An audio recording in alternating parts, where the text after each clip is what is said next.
Hi, everyone, and welcome to our webinar, The Future of Mito Disease Research, Powered by Your Data. You can expect to hear from our amazing speakers, followed by a question and answer session. Let's get started. I'm Molly Schreiber, and I am the Community Manager for Savvy Cooperative. Savvy is the first and only patient cooperative owned by patients. We make it easy for companies and innovators to understand patient experience by connecting them with diverse patients and caregivers who share their insight and in return receive rewards for participating in our gigs or opportunities. At the end of the event, you'll be directed to our site, but please feel free to jot down my email and send along any questions, ideas, or thoughts, as I'd be really happy to hear from you. We have a really great group of presenters for you today. We have experts from CureServe One, Rare Village, Taysha Gene Therapies, CDISC, RareX, and across healthcare, who will be speaking from their experience in industry, but also as patients and parents themselves. Before our first speaker, Sophia, comes up, I want to thank her for co-creating this webinar and for sharing her diverse experience. Sophia is a parent who lost a child to mitochondrial disease. She also works in industry and then spends her time as a fierce advocate for the community. I know you'll enjoy hearing from her, so here she is.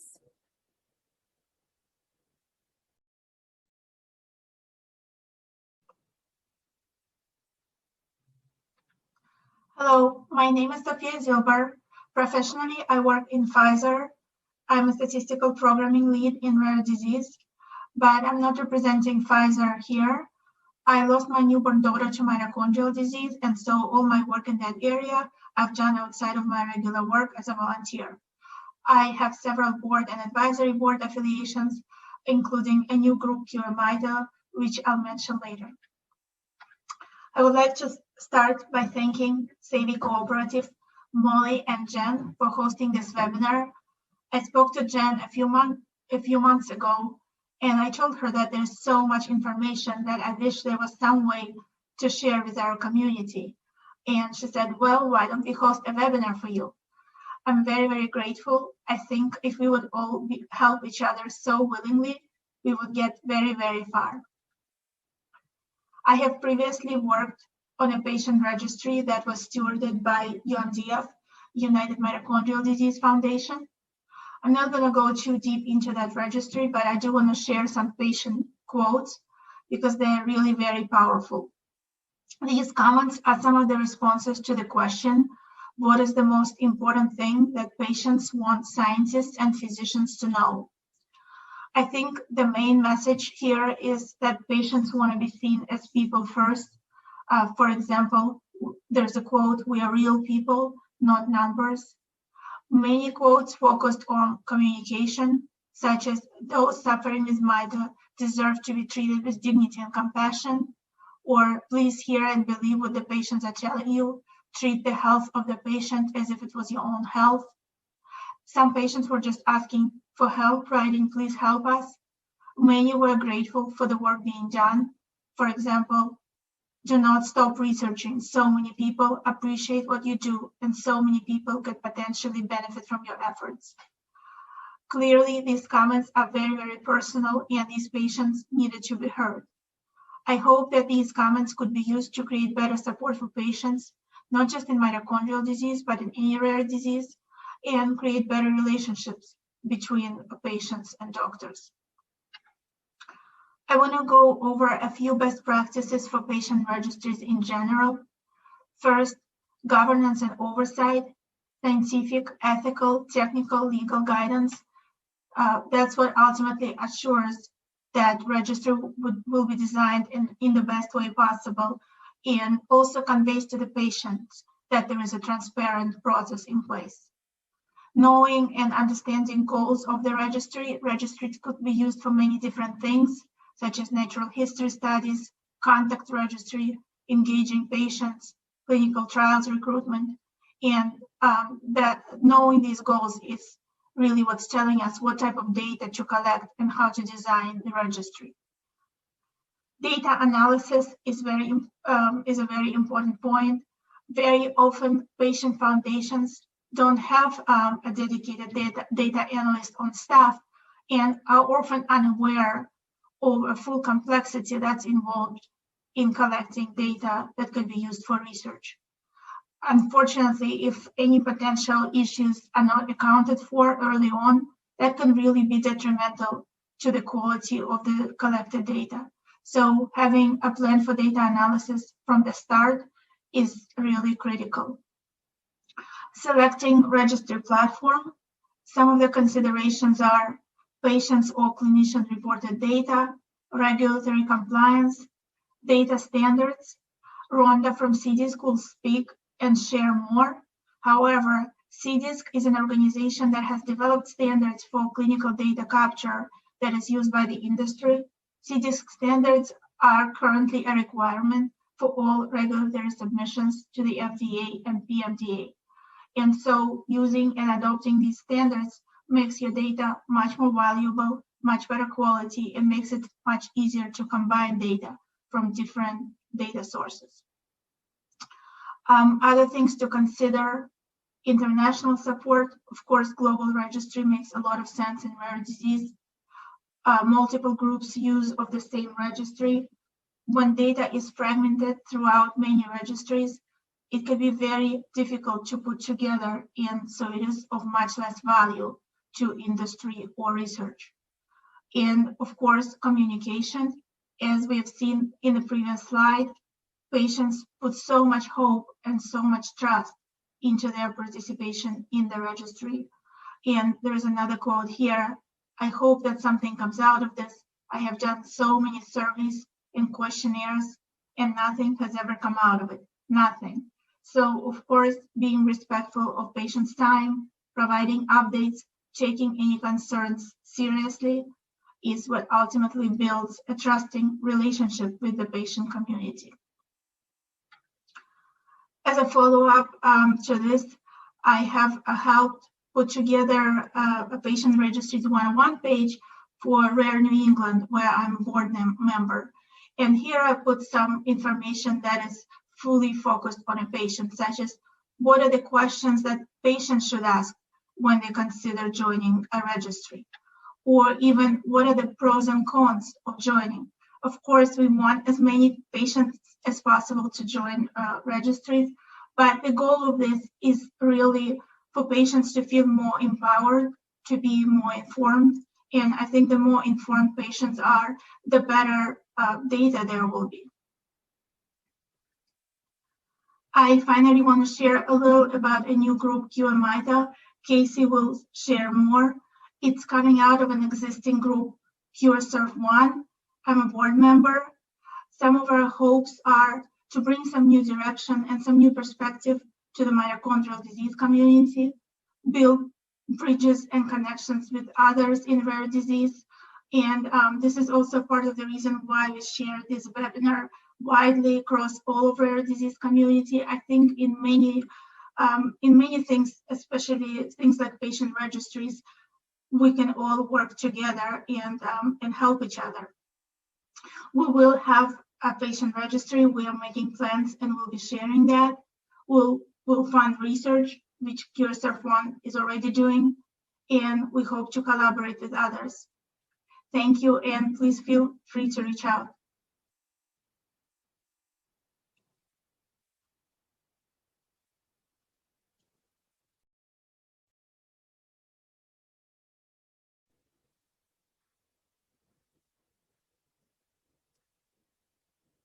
Hi, everyone. Hi, thank you so much for inviting me here today to talk about why it is important to share your data to advance mitochondrial disease research. Hi, I'm Casey Wolobin, and I'm the co-founder of CureSurf1 and Rare Village Foundation. When my son Will was 2.5 years old, he was diagnosed with a rare form of a mitochondrial disease called Lee syndrome.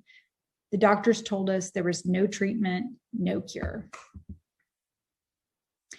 So I know many of you have heard the same words: no treatment, no cure, go home, enjoy whatever time you have left, and you want to do something about it, right? So we searched around and we soon realized that there were no specific groups to SURF1 Lee syndrome. So we joined forces with other SURF1 parents and created the SURF1 Foundation. And that foundation has funded preclinical work for AAV9 gene therapy and SURF1 syndrome. We also noticed that there was no shared SURF1 registries. So we didn't know where our patient population was, how old they are. We had no idea what our patient population was, so we had to get this registry started to figure out how many people are affected with this disease.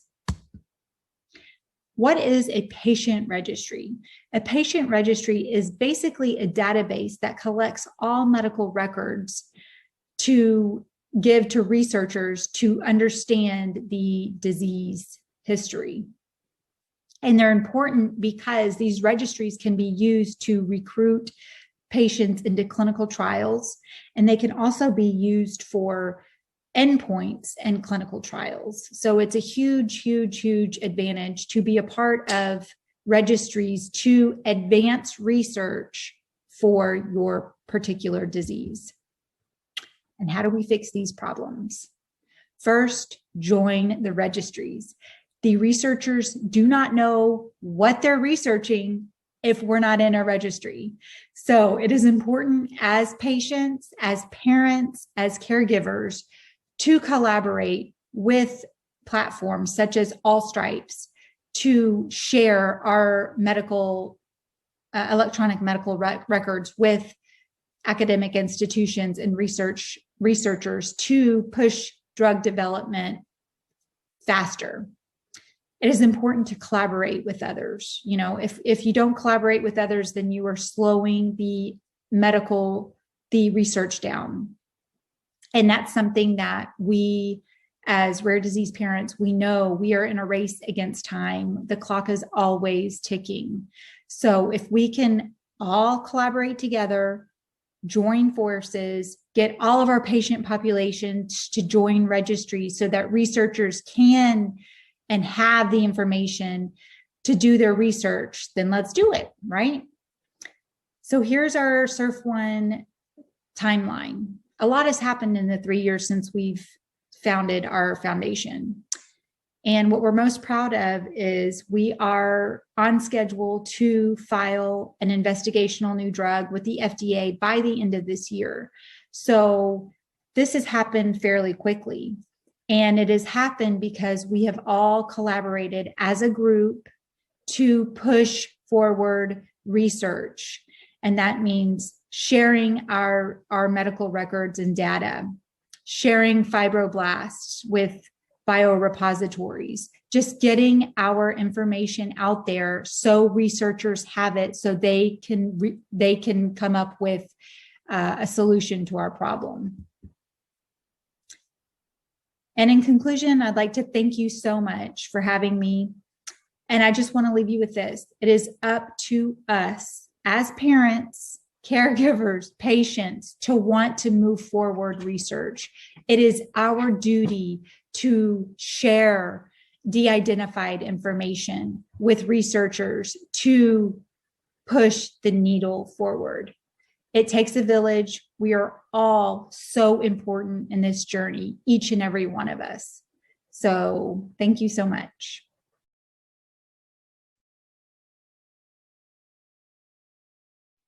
Well, good afternoon, everybody. My name is Suryash Prasad. I'm a pediatric intensive care specialist by training and the Chief Medical Officer and Head of Research and Development at Taysha Gene Therapies. I'm here to talk about the importance of natural history studies in rare disease drug development. Let me tell you a little bit about Taysha first. Taysha is a gene therapy company that really focuses on developing gene therapy treatments for children with rare and severe neurological disease. We leverage a well-trodden platform using the AAV9 capsid serotype. We were founded in collaboration, in a partnership with UT Southwestern under the leadership of one of the world's most notable gene therapy experts, Stephen Gray, and his colleague and partner, Burj Minassian, who is the division chair of pediatric neurology. and all of our technology is spun out of UTSW.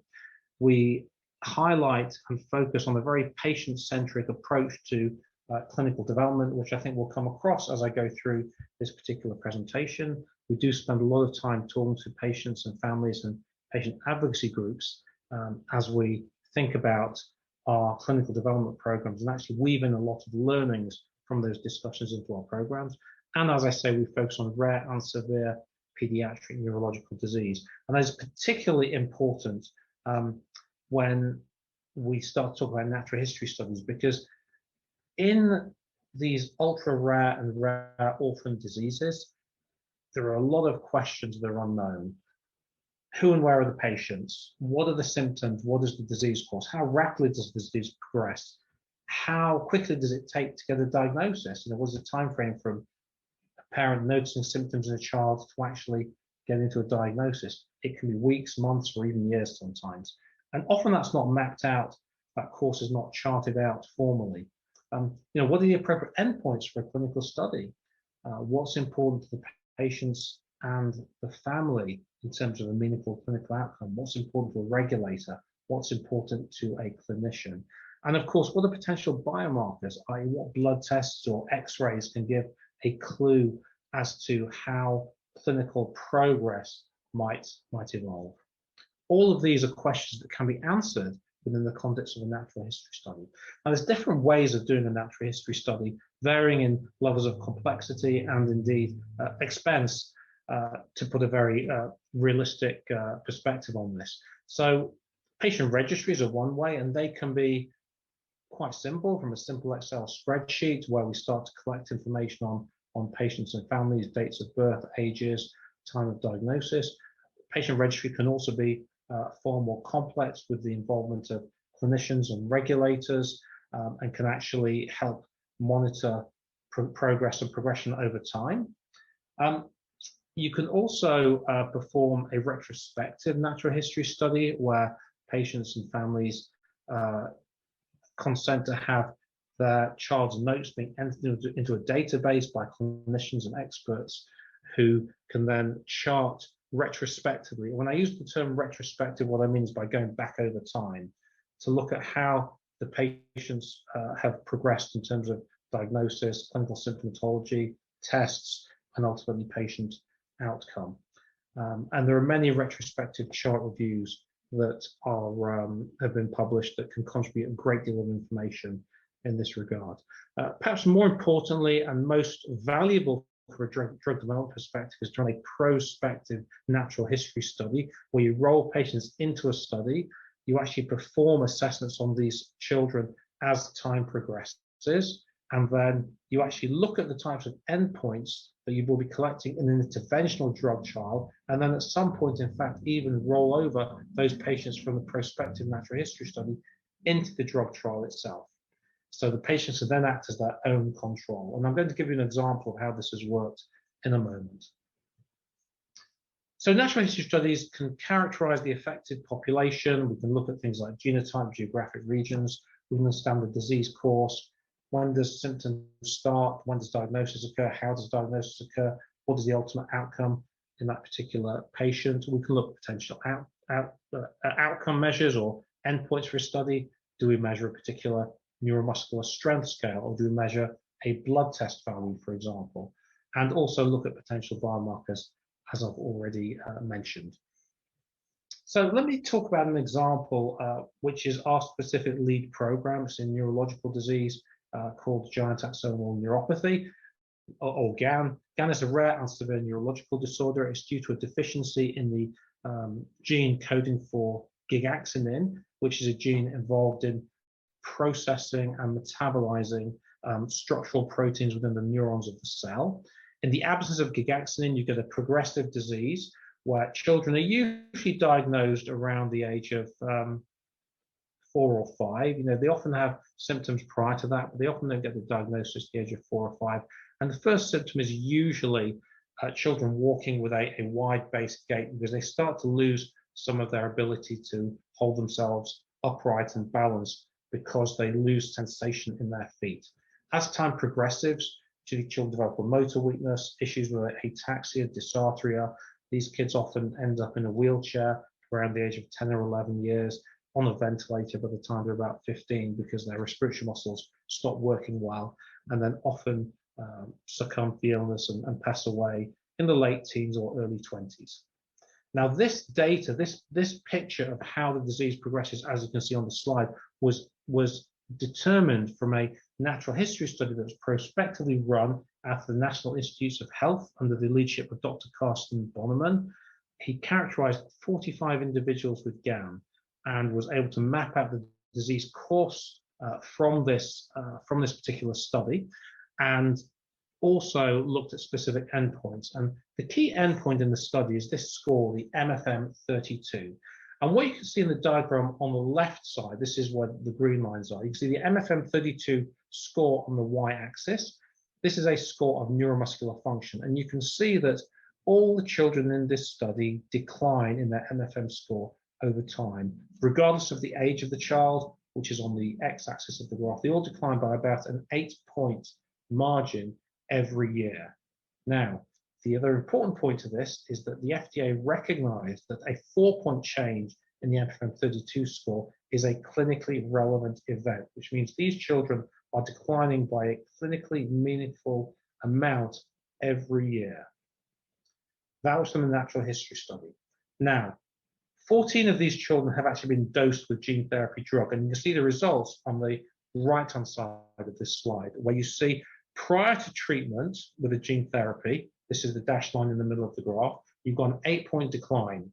And then after gene therapy, you can see at the 1.2E14 and the 1.8E14 dose, there is a flattening of that disease trajectory. So we're showing a clinically meaningful change in the MFM32 score after treatment with interventional gene therapy.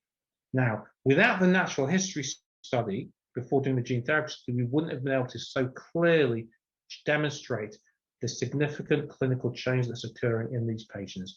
And this approach, this particular way of looking at natural history data and dovetailing with the interventional study data is very, very meaningful and in fact appreciated by the FDA. And you can see in this particular slide, this actually shows two guidance documents, two draft guidance documents that have been written by the FDA that talk about the importance and the meaningfulness of such natural history data in terms of being able to demonstrate a clinical benefit from an interventional drug.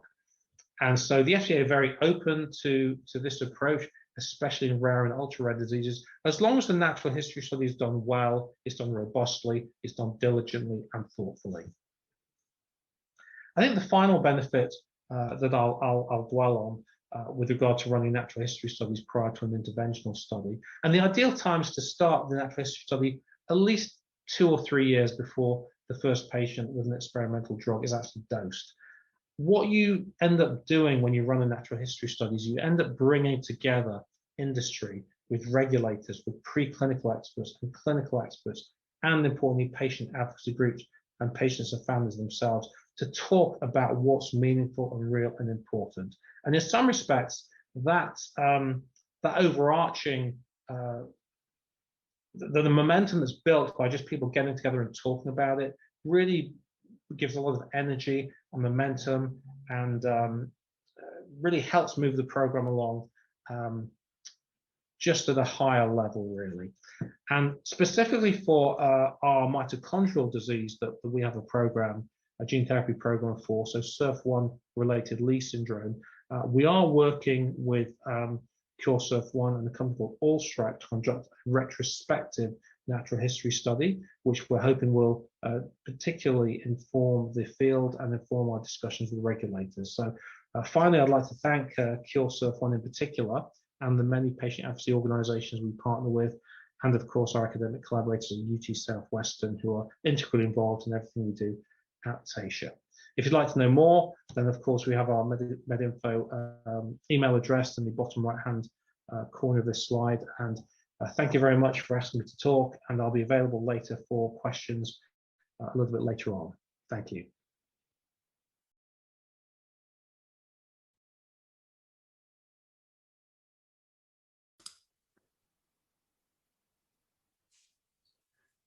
Hi, my name is Rhonda Facile, and I'm going to give you a high-level orientation of CDISC and talk a little bit about CDISC planned and ongoing rare disease activities.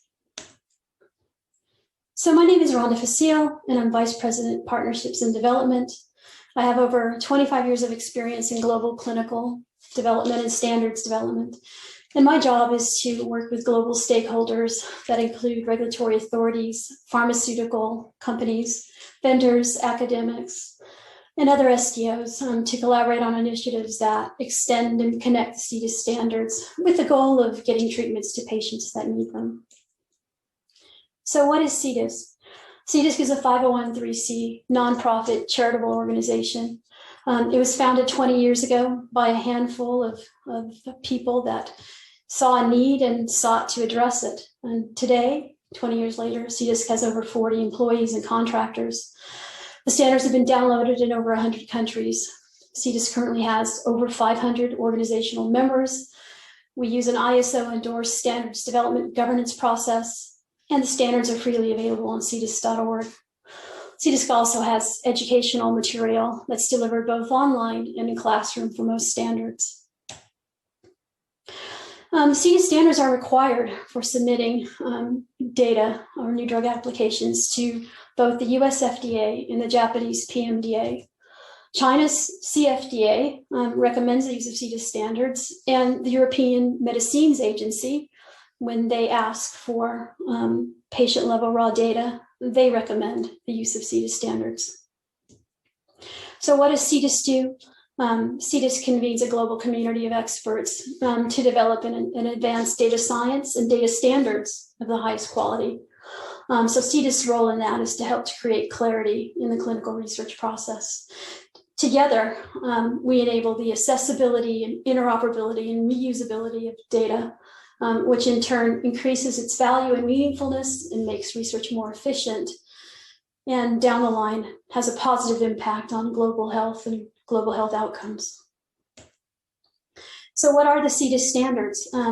So what you see in front of you is basically the clinical research process. And CDISC has standards for each part of this process, the first being on the far left there in the gray box, preclinical trials, usually in animals. And that's called the SEND standard. And then we have the protocol representation model, which deals with the protocol. Then we have a data collection standard called CDISC. And then we have the SDTM, which is a study data tabulation model that organizes the information. And that's the standard that's required by FDA. We also have an analysis standard called ATOM. It's also required. And then the gold boxes there, you have the data exchange standards, ODM and SDM XML. And for submission to regulatory authorities, you've got define and dataset XML. Underpinning these standards, we have bridge control terminology and glossary. And control terminology is bound to the variables that are contained in all the standards that I just walked through a moment ago. I realize this is a lot of acronyms, so if you have any questions, please feel free to shoot me an email or visit cdisc.org. I think you'll find the information there that you're looking for. So this is what we mean by end-to-end standards. So what's the problem that we're trying to solve? It's unnecessary variability. What you see in front of you is 4 screenshots of case report forms. They're collecting relatively simple information. What is the sex or gender of the patient? And as you can see here, each one of these is different. And because it's different, it makes it very difficult to pull that information together and to make sense out of it. You'll need to spend quite a lot of resource to go through the data to clean it up and to make sure that it's all poolable and that you can draw conclusions from it. And this is a simple example, but when you talk about complex medical and clinical data, it's magnitudes. It becomes a huge problem in dealing with the data. This is another view of that same information, but in a table form. I'm not going to read through all of this, but each one of these is different. The data set names are different. As you can see, the subject ID, sex, gender, it's all represented in a different way. And, just going back to that idea, this is a simple example. Imagine how this multiplies with, hundreds of variables and complex medical data. So it's a big problem. So by using standards, we seek to solve the problem I just showed you. We want to make the data fair, which means findable, accessible, interoperable, and reusable. And by doing that, that'll make the data much more easy to aggregate, to pool, and to reuse. It'll also make automation and artificial intelligence possible. You simply cannot do that if you don't have standards. The other big thing that it provides is this semantic understanding, and this is what I was kind of touching on with the controlled terminology, is that if we don't agree on definitions, and if we don't know what the concepts mean, you can't make sense out of it. So by applying standards, data has a chance of becoming knowledge and a chance of becoming something that can be used for regulatory and medical decision-making. So shifting gears a little bit, talking about the therapeutic area standards, here's a list of 44 TA standards that we've developed over the last 6 years. And if you don't see the rare disease that's in focus for you, don't worry, because a lot of the concepts that are included in these standards are reusable for other purposes. And also we have a suite of foundational standards that also provide standards for some of the basic information that's collected in all clinical trials. So I'm pretty sure that a lot of this will be usable for different rare diseases. So what is CDISC doing right now in regards to rare diseases? Well, we just started a project with NORD to develop a rare disease TA user guide. And what we're going to do there is kind of looking at the different registries and data that NORD has, kind of see what do we need to pull together to make a user guide that's going to be useful for going across rare diseases. So that's one thing. CDISC is also committed to developing a registry start pack so that we can, provide case report forms and guidance on how to map registry data into CDISC standards. And finally, we collaborate with the Critical Path Institute. We've been working with them for many years, actually. Some of the good number of the therapeutic area user guides that I showed you in the previous slide were developed in collaboration with the Critical Path Institute. But we're also, watching what they're doing on the Rare Disease Cures Accelerator, their data and analytics platform, and where it makes sense. We'll be collaborating with them to develop standards. And I'm sure there'll be other projects and other opportunities that arise in the coming year. So what can you do as a patient with a rare disease or a loved one with a rare disease? Participate in the registries. I mean, I can't say that enough. I mean, the more data that we have, the better off it will be, the more benefit there will be. Ask if your data will be in a standard format. I think that's something that we all can do, is to kind of hold folks accountable to make sure that they're good stewards of that data, and using standards is certainly an aspect of that. Encourage reuse of standardized questionnaires, ratings, and scales. CDISC has over 100 questionnaires, ratings, and scales that have been mapped to CDISC standards. So if they're using well accepted and vetted and copyrighted questionnaires, ratings, and scales, there's a chance that we might already have those translated into CDISC. So that would be a really easy thing to do. And then finally, encourage collaboration and data sharing wherever you can. I mean, the more data we have, the faster we can go with being able to leverage that data to make medical and regulatory decisions. So I just wanted to leave you with the parting thought here. This is from Margaret Mead. Never doubt that a small group of thoughtful, committed citizens can change the world. Indeed, it's the only thing that ever has. And so I'd like to leave you with that and just let you know that CDISC is highly committed to working with the rare disease community to develop standards and to help to meet some of the challenges that rare diseases presents. So thank you very much for asking me to participate in this webinar, and reach out if you have questions. Thank you.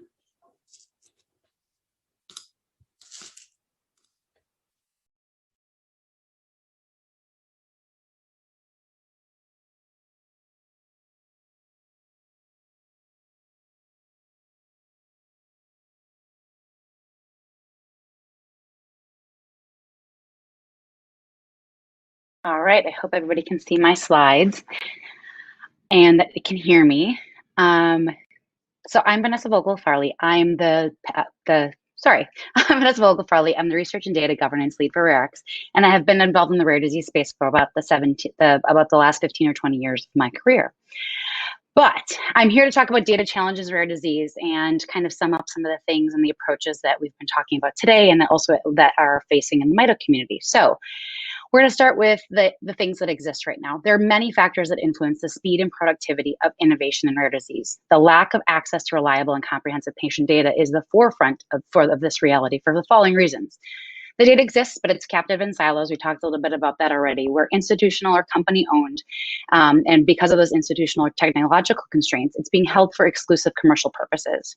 The data may exist, but it's not structured or in a form, or it's governed where it's available, visible, or useful to researchers or patient communities. We heard about that from the CDISC group and all of those other spaces where that form and structure needs to be there to make it useful, or the data doesn't exist yet. Oftentimes in rare disease, there are small patient groups, there's organizations that prior to being an organization, data is not being collected in a standardized way or at all. And oftentimes if there's not a researcher to kind of help steward these patient groups forward, it's really tough to get that up and running. So data collection has changed immensely over the years, especially in rare disease. Improvements in technology, data governance, interoperability are offering more promise than ever before in data collection efforts than it ever has been. So let's talk about potential solutions to data challenges in rare disease. Let's talk first about the ones where the data exists, but it's captive within silos because it's owned by an institution or a company or a researcher, and the company has created a data governance that it can't be used for other places. But by leveraging technology and existing governance and future oversight, these silos can be enabled to be connected. Due to governance and compliance issues that might not be in the best case. So if somebody made a comment about, you kind of want to create an amalgamation that's really patient forward, but oftentimes based upon the history of data collection, it has to be siloed in some way, shape, or form. But so it can't be brought forward in a individual patient basis, but even aggregate data that exists, even data that's being held by biopharma groups or academic institutions or researchers can hold benefits to rare disease understanding, maybe as a comparison data set, informing future data collection, informing better useful data collection, and really utilizing it in the way that it's there. The next is potential data solutions where the data exists, but it's where to make it available and visible and useful. In the areas where the data is out there, but not in a structure or form that makes it useful, leveraging technologies that are emerging to identify data sources, evaluating the governance and compliance protections, and what standards they have and what standards can be used. Somebody made a comment in the chat about this too, in terms of using, we talk about HPO codes, or we talk about CDISC standards, we talk about LOINC codes. How can those standards be used and maybe mapped on top of existing data to make it interconnected and utilized beyond the original intended use? I've been collecting data for more years than I want to say. But definitely back in the day, we didn't think about interconnecting data. We didn't think about this use case in rare disease, especially where that needs to happen. But with this amazing technology coming forward, efforts like CDISC, efforts like CPATH, where they're able to kind of, map that data that exists and use it in the way that it can be, is really, really beneficial. And I'm going to talk a little about governance. Governance is my thing. I talk about it all the time. I do a lot of research around it, and it's a big deal. Data governance is a set of rules and guidelines for the collection, storage, and sharing of data, and it's a critical element to assure patients that their data will be safe and used appropriately. Good data governance is an essential part of data gathering, management, sharing, and longevity. Without that governance piece, all of the technology and all of the mapping in the world isn't going to free up this data and connect these silos. So making sure that we're great participants in this space to drive that connection forward, to drive that conversation forward around governance is really, really needed in this space. So let's talk about the data that doesn't exist yet. So these are the groups that they maybe started there. I think the representative for Tasha, he said something about collecting data in spreadsheets on home computers and that sort of thing, which is probably not the best way to start because compliance issues. But it's at least a step in the right direction where you're starting to collect data, but we're learning more and more each day about the collecting fit for purpose data using the standards like Rhonda talked about, and expanding those standards as needed in the rare disease space, or utilizing ones that exist that will then overlap in other spaces, leveraging technology with the mindful governance to ensure data utility and lineage, and the creation of new data sources in rare disease that have more promise than ever before. So the promise of data collection, rare data collection, taking into account all of the important points discussed today, and including ensuring that data has a basis in standards where it makes sense, is interoperable and connected. There's so much promise for the future of rare data. Somebody made the comment, I think actually Casey made a comment about sharing data. Collaboration sometimes is really hard in a lot of rare disease spaces.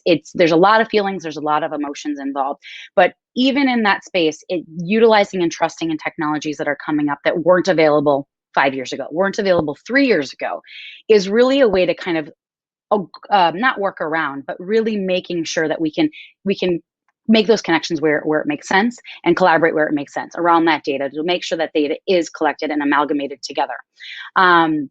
Because where data analysis can be used and it can be collaborated and brought together, we can really investigate between phenotypes and cross-disease research, identify future or yet unknown phenotypes. I have a great example of this. As a RareX team member who has a child with a rare disorder was once told that the key to her child's rare disease was likely in a completely different disease area. And that is so true for so many diseases, including mitochondrial disorders. So, Rhonda actually already covered a fair amount of this, but as a patient, what can you do? First, educate yourself and empower yourselves. All of these concepts are huge, like data governance, this technology. And as a patient, navigating the data world can be overwhelming, but your participation in these efforts for your community is paramount. Getting your data out there is really, really important to making breakthroughs in this space. In order to ensure that your time and data is used to its greatest extent, you can do several simple things. First, educate yourself to be an empowered partner in research. There are going to be times when you have an opportunity to educate other stakeholders in data collection, including researchers, clinicians, other collaborators. Ask questions about the consent. Encourage data sharing. Ask what's going to happen to your data after the research is done. What's that longevity? What's that second use case? The beauty of standard data and the CDISC standards that Rhonda was talking about is that it does ensure that data utility and linkability after that first initial research use is finished. Talking with data collectors about their intentions about data sharing in the space and promoting that extended life and utility of your data will really decrease the likelihood that you'll have to answer the same question over and over and over again, because that happens all too often in the space. And if you do, and if you have to answer the question over and over again, it's definitely for a reason. There's definitely sometimes some longitudinal data that it will be used over time, but it avoids having to say, this is my birthday, I'm a male or a female. All of those things that standard data and utility can help circumvent. Just a little bit about the RareX data collection portal. RareX believes that patient and patient groups should not have to become data experts in aspects of collection, governance, data standards, and compliance.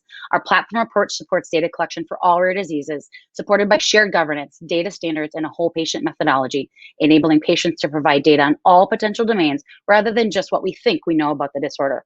Mitochondrial disorders are the perfect example of this. We know that so many rare disorders, including several that I interact with, have an underlying mitochondrial disorder, but are not often asked the right questions to identify that or even diagnose it.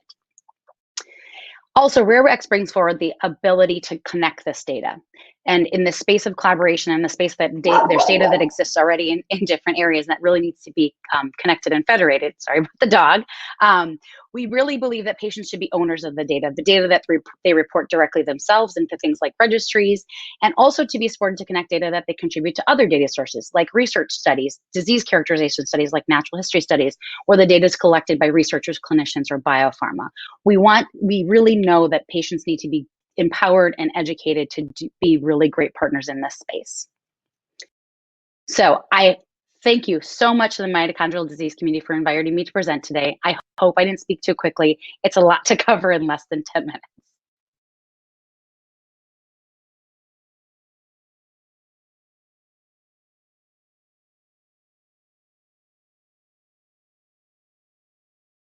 Wow, we've covered quite a bit of ground. I feel unworthy to end up the lineup here.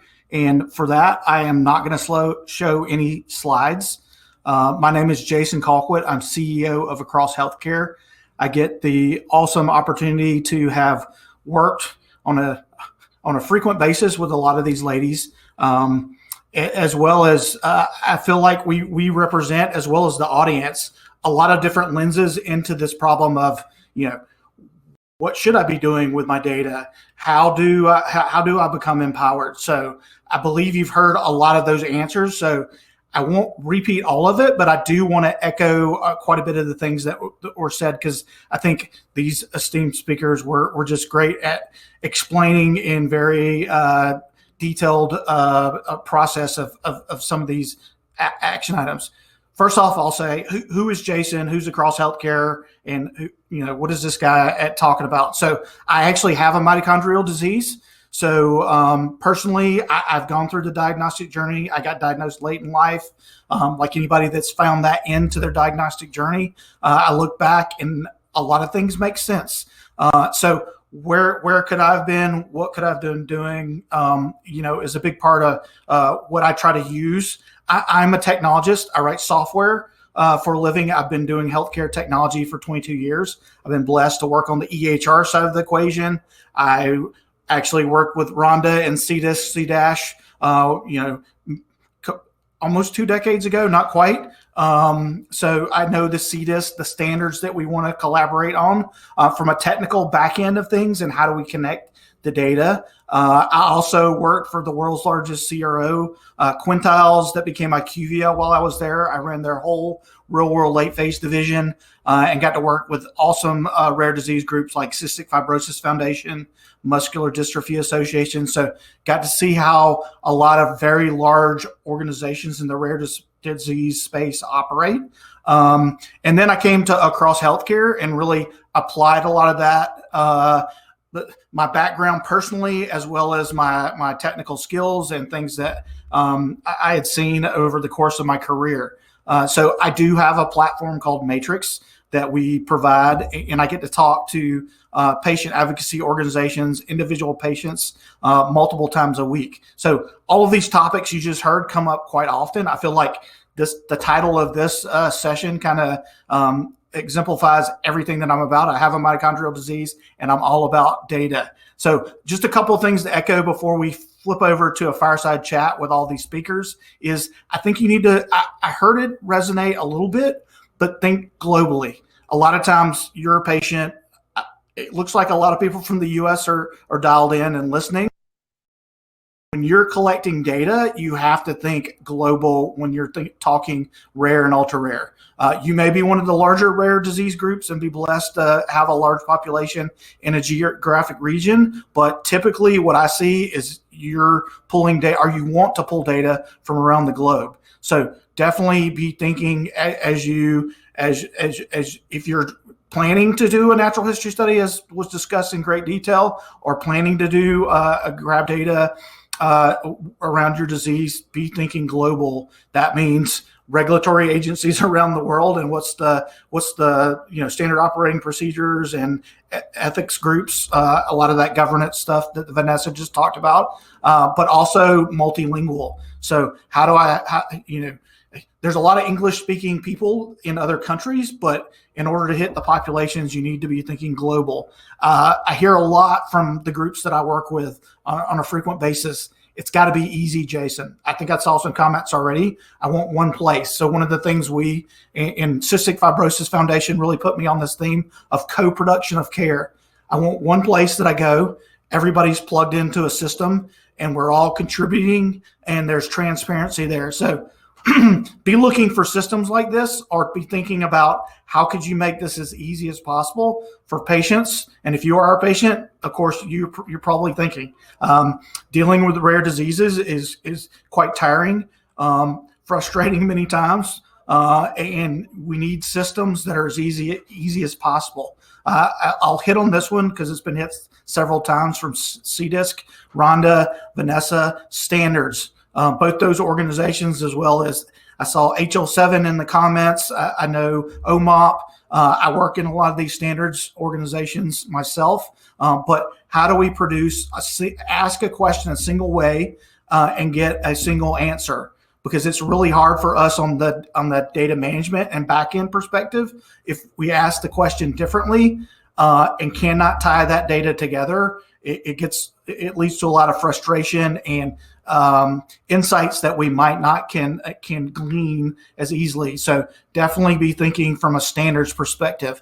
We talk a lot about, in the title is by your data, powered by your data, but your data comes in many shapes and sizes and is in many places. So EHR data definitely is a place where your data resides. So I would say definitely be looking at how can you unleash that data. We could do a whole talk on EHR, and I've got 14 years that I exclusively focused in the EHR world. The other thing is clinician entered data. So we talked a lot about patient reported data for a lot of this natural history, but there's also clinician reported data. So allowing your clinicians are enrolling in studies that allow your physician to capture a lot of the clinical data that they can describe in much detail is needed, as well as the patient perspective. I and my company and our platform is a huge believer that the patient and the caregivers need to be able to contribute data independently of all of that, but know there's a whole ecosystem of data that needs to be contributed that is yours. The last thing I'll kind of leave you with is, and we talked about it, transparency. I truly believe, I'm of the belief, and I know many on the call, on the panel are too, patients and caregivers own their data, and they contribute it up and out into all of these ecosystems, and they need some feedback loops and how can they see what's going on. I'll end with this. There's a book, I believe it was released yesterday. I have it already ordered. It's called Reimagining Trust, the Missing Ingredient to Fixing Healthcare. So everybody run out. I have no connection. I just saw the title and a blurb about the book, but I really think just like it's talking specifically about healthcare in general and trust being a missing ingredient, I think trust sometimes is a missing ingredient into the whole, I'm a rare patient, or I have a rare patient that I'm a caregiver of, and I want to contribute this data. Where is it going to lead? Again, I'll lead with that. Molly, I'm going to turn it back over to you for a very good fireside chat, I believe. And thank you. Thank you, Jason. That was great. I'm going to kind of bring everybody back here. I put in the chat that, yes, we've had a lot of questions and we got some questions before. So we, in our last couple of minutes, I think we have about 8. Might not get to all of them, but what I will do is I will send them out to all the experts here on the call and let them get responses, and we will send them to everyone. So if you think of any more questions, feel free to put them in, and we will make sure that they get answered. The first question that we got that I'll pose to the group is one that I think any one of you could answer. It's, what are the most common barriers to patients joining a registry? Why are they not joining, in your opinion?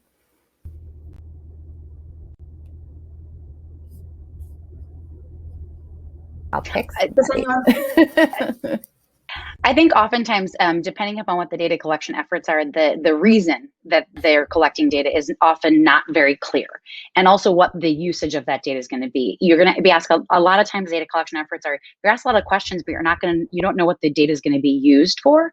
And so that feedback loop that Jason just talked about, that's really beneficial to patients. If you put data in and you never hear about where it goes or how it's utilized, it's really hard to get people back to contribute data anywhere else. So it might be that they had a really great registry experience, but then they go into a natural history study and they never hear back from that natural history study.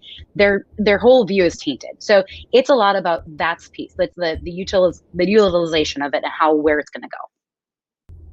I think that's exactly why. And as patients, I think, totally understand that. If you tell me the why and you tell me what you're going to use it for, I'm more than likely going to give you anything and more that I can. One question that we also got, and I think, Sophia, you could probably answer this one. Kira just wanted to know where she could find out information about the new registry, because she thinks, she says it'd be great to have collaborative effort for the community.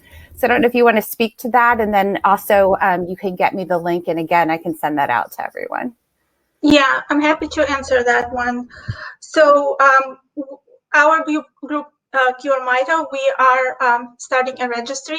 We're making plans. We would love to make this a collaborative effort between as many mitochondrial disease groups as possible. I think in our community, I think we already know what the challenges are to patient registries. I think we know that we have to collaborate. As Rhonda spoke really nicely, and Rhonda, I'm so grateful that you spoke. I actually tried to bring CDISC into the conversation in this community for a long time. As Rhonda spoke really well about data standards, and Vanessa also spoke about the silos.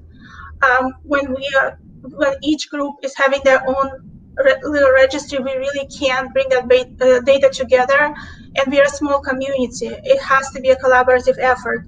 So we would be happy to set up a Zoom call with every MITRE group there is that's willing to work together. But and the true collaboration means that each of those groups has to have a voice in it. It's so we really have to talk about it in a way that everyone feels that they are part of the conversation and they each have a seat in the table, I guess. We know that we need transparency with the patients and with each other and with the researchers. So we are welcome, we welcome every MITRE group reaching out, and I'll reach out to Kyra after. And and maybe Casey wants, I don't know if Casey's on, I think she had issues with her video. So that's my comments. We hope to work on it together, definitely. Perfect. And this question, I think, is a good one for you, Rhonda. Nina asked just about how do you harmonize data? And if you can speak to this coming from the EHR and with different codes and standards, such as the ICD-10. And I think Jason mentioned this a bit when he spoke as well. So if you want to chime in too, Jason. Yeah, sure. This gets back to the original purpose of CDISC and the original purpose of EHRs. Originally, CDISC was for submission to regulatory authorities, and so it needed to be strict and quite limited and prescriptive about how, definitions and how things should be organized. But it is a stated goal of CDISC to be able to reach out and connect, to EHRs. To do that, we have to work with EHR vendors, and we have to work together to figure out what those crosswalks are going to be. So what I would say to you is that this is a big ask, because there are lots of EHR vendors, and there's some big ones that we're starting to work with now. It's going to take time. It's early days with that, but it's definitely on our radar. I think when it comes to the foundational standards that we have, and those are those standards that come from domains that you collect. Doesn't matter if you're going in for a healthcare encounter or you're going to be part of a clinical trial, things like demographics, vital signs, those kind of things. We could find common ground there to try to build that crosswalk. But I just want to say that it's a hard thing to solve, but it's definitely on CDISC radar in the future, and we'll be doing a lot. In addition to working with registry standards and also academic research, to try to work with those folks in order to make it easier to use the CDISC standards. And I think that is what, Dave Evans, who's the new CEO of CDISC, and I have been talking a lot about, and we have some initiatives planned later this year to kind of get working on that. I just want to answer the comment I saw really quickly about OMOP. OMOP is on our radar as well. Actually, there is a CDISC to OMOP working group, and they're looking at 2 use cases for that. And the reason why I wanted to point that out is just to reinforce that we don't want to redo standards others have. We want to see how we can connect and pull in the information, the standards from elsewhere. So it's a collaborative process, not a one or the other. I also saw one about LOINC codes. Yes, those are super important. It's required by FDA, and we actually have metadata within CDISC standards to hold the LOINC codes. So I just wanted to cover those just so that, with the time that we have.